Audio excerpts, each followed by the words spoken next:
Part of creating really good photos is knowing what to include, what not to include, and where to stand in relation to a scene or a subject.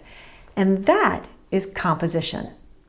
Today I'm going to give you 7 composition tricks to help you improve your travel photos. Hi, welcome back. I'm Diane, and if you're new to this channel, the goal here is to help you tune down the volume of your inner critic, get creative with your camera so that you can tell the story of your grand adventures with photos that really capture your beautiful memories. If you enjoy this video, don't forget to subscribe and turn on the notifications because there is a new video that comes out every single week. Okay, let's jump into composition and my 7 tricks. What is composition exactly? Well, when you walk up to a scene, say a French market, you'll see I use a lot of examples of France because I'm in love with France. But back to our French market. You walk up to the market and there are people and produce and buildings and streets, all kinds of different things going on. So where do you even start? The first trick is to take a breath and just take it all in. Get a feel for what you're seeing. Because it's not just looking at it with your eyes, it's about experiencing it and feeling it. What to you is the most striking, the most interesting, the most memorable? What memories do you want to capture of this scene? I think we try to get it all in one photo. We try to get the whole market and all the people. And sometimes it's just too much. It becomes too busy. So make sure that you're figuring out what the focal point of that image is. And you might need multiple photos of that market, each with a different focal point, so that you can really capture it in a way that's beautiful and not too busy. Here's an example of a plaza in Barcelona. When I first walked up, I see a band and I see people, I see the cathedral, I see all of this stuff going on. So I take a photo of all of it, of the overall scene, which is a good place to start. But then as I'm really experiencing it and watching what's going on, what I find the most intriguing is the dancing that is happening with these people, and specifically them holding hands. So I really made that the focus of this image. Now the second trick is don't include too much. Sometimes it's as much about what not to include as what to include when you're composing your photos. If there's too much going on, the viewer doesn't know where to look and it gets confusing and even distracting. And if there's elements in the frame on the outside, it can kind of pull the attention away from that focus. So remember in the first trick, you're saying, what's the focal point? What's the most important? What am I trying to remember here? And then in the second trick, you're saying, what distractions do I want to eliminate to really bring my focus to that subject? Here we are in Bordeaux at a wine tasting. Yep, back in France again. What I was aiming for here was to get the moment of the lady picking up the wine glasses and handing them to us. So you could really get the feeling of being there at the wine tasting. And that's what I got in the image. But I also got some distractions around the edge, like that kind of bright, shiny menu in the foreground. It pulls the attention away from her hand grabbing a hold of the wine glass. And that moment is not really emphasized in the photo that I took.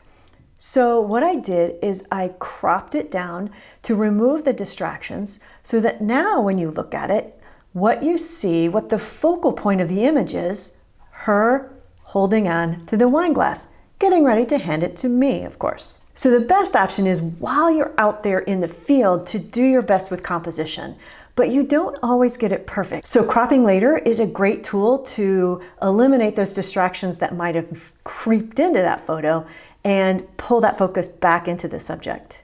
Now the next trick is to look for leading lines or shapes. They can help lead the viewer right into your subject or even help tie the elements together. The leading line is one of my favorites. It's just such an easy way to lead your viewer down a path. And that's ultimately what we want to do with our photos. You're taking the viewer with you on this experience and you're telling them your story. So you want them to start in a place and then keep going through the photo with you and not get distracted by those elements that you're trying to avoid. And a path or a road is the perfect way to do that. You just lead them right down that line and up to your subject. In this photo, this is the underside of the Golden Gate Bridge. And you can see the different elements are kind of tied together by that arch shape over the top. It's a simple, clean composition that's tied together by the shapes that are going on within it. Let's talk about the next trick, which is layering. So we experience and see in 3D, but our photos come out in 2D.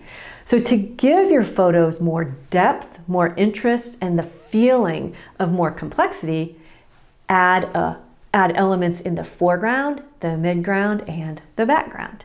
Here's an example in Kotor, Montenegro. You have the ruins in the foreground, and that's what you tend to look at first as a viewer. You look at the ruins, and then you go to the next element, which is the roofs of the houses in the village, and then you wander to the background, which is the water, and then the mountain ranges. And then in this photo, we're back at the Golden Gate Bridge. And the Golden Gate Bridge is an iconic structure, and everybody takes a photo when they visit San Francisco. I think you have to. But to make it a little more interesting, I created depth. Instead of just the bridge, I got that big heavy chain in the foreground. And I even used a shallow depth of field, so that truly was my focal point. I focused on the chain. The background is a little blurred, but because it's so iconic, you know it's the Golden Gate Bridge.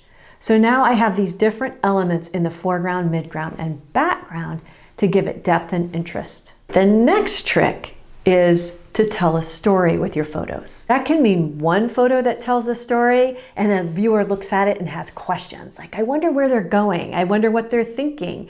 I wonder what's behind that door. Or it can also be a series of photos that tell the story of a particular place. In this photo, it's a flower shop in Paris. And when you look at it, the focus is on the flowers, the literal focus, because I used a shallow depth of field. So as a viewer, you'd look at the flowers first, and then you start to look at the other elements. And that makes you start to see the story behind the flowers. It's clearly at a flower shop. And then you see the people in the background who are shopping for flowers. And you might think, it's a flower shop. I wonder what kind of flowers they're buying. I wonder what the occasion is that they're buying flowers for. And in this photo, there's a cyclist riding past a cafe in Bordeaux. So more than just a pretty picture of a cafe, the elements work together in this photo to show a moment in time that the viewer gets to experience later. Okay, for the next trick, we're going to talk about moving the subject out of the center of the frame.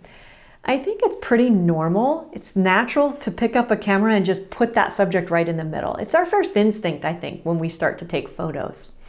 But there are certain principles of aesthetics, and it's based on science. I don't know who studied that in the beginning, but somebody did, way, way back, I think in ancient Greek times.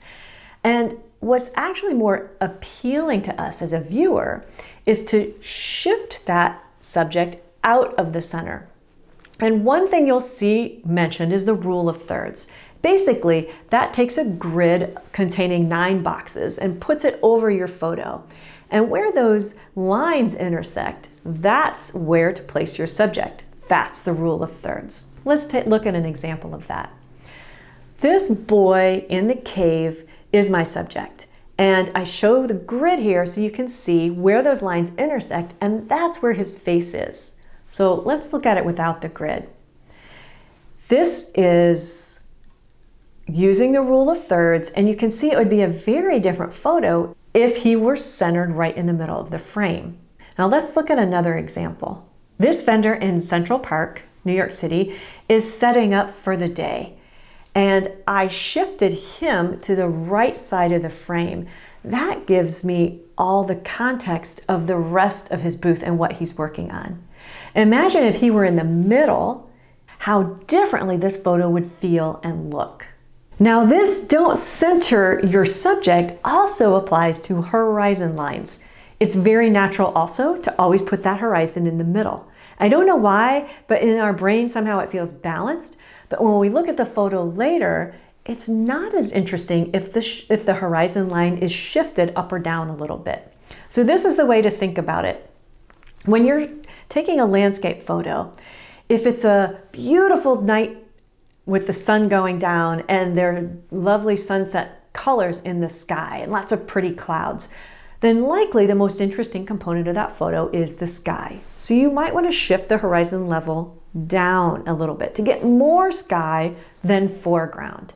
On the other hand, if you have a really interesting mountain range and landscape and the sky is kind of boring, maybe shift the horizon line up so that you get more of the foreground, less of the sky. Here's an example of the coast of Corsica.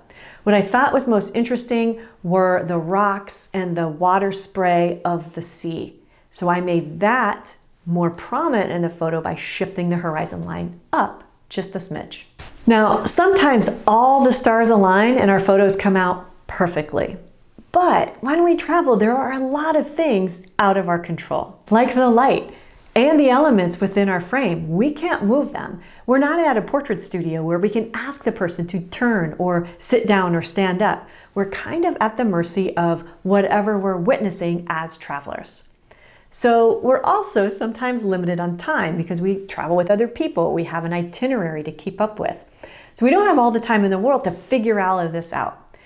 And sometimes you get in there, try to take a quick photo and think, this is it. This is going to be a great photo. And it doesn't always turn out the way you thought it would or hoped it would. So the last trick is to take lots of different photos of different perspectives, of different elements within the same scene. So let's go back to that French market, shall we? You walk up to the French market and you see the one vendor that was very interesting. So you take some photos from different angles, different aspects, and then you say the produce is so beautiful that you might want to make some photos of the produce. Also, different angles, different aspects. And I know we're time limited sometimes when we travel, but you'll start to get more natural at this. It'll start to happen more quickly. You'll get a lot of different varieties of the same scene. And then you'll get to piece all of those together to tell the story of what was happening when you were there. And here's an example of that. We went to a lavender field in California. And sometimes I focused on the lavender flowers because they're so beautiful and fragrant. Other times I focused on the entire scene, the rolling hills of lavender. And then I tried landscape versus portrait orientation. And then I also focused on a person who was walking through the lavender field. So different focal points, different orientation. Sometimes I squatted really low. Sometimes I tried to get up really high just to get all different aspects, because that way you're more likely to end up with photos that you absolutely love when you get back home. And now I have a question for you. What's the most intriguing tip or trick that you've heard today that you can't wait to try out? Let me know in the comments. And I have another video that I think will be really good for you. When you're out and about, you don't have control over those elements. Remember, we talked about that. And sometimes you're going to want to crop those unwanted items out. And sometimes the lighting is really bad. And no matter how good the composition is, the end result isn't so great.